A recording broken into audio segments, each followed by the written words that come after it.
a lot, Janice. And developing at 5 now, the locks have already been changed to the office of former New York Congressman George Santos. Congressional Democrats were almost totally united in voting to expel Santos. But Republicans were almost split down the middle, and now we are getting reaction. Our D.C. Bureau Chief Ben Kennedy is live on Capitol Hill with this developing story. Ben. Nicole and Calvin, George Santos claims he was bullied out of Congress, but lawmakers here on Capitol Hill say that is just not true. He's not the victim.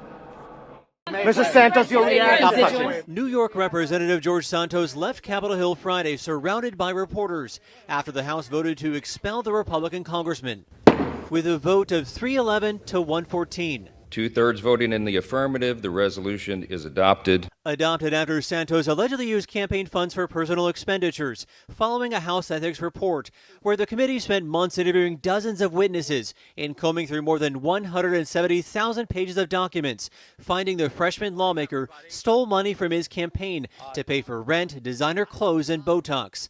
South Florida Representative Carlos Jimenez says those who steal money, especially from their constituents and supporters, should not serve in the U.S. House of Representatives.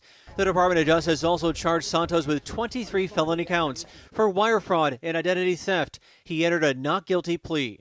Look, nobody takes any joy in this.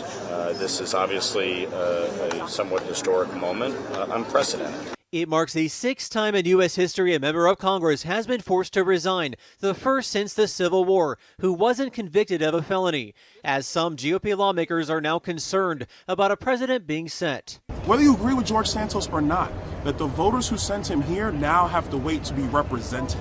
That's what expulsion does. So the big question this afternoon is what's next? Well, New York's governor now has 10 days to call for a special election. There will be no primary. Each party puts forward one candidate. In the meantime, the seat will remain vacant for a few months. Reporting live on Capitol Hill, Ben Kennedy, Local 10 News. Okay, Ben, thanks a lot.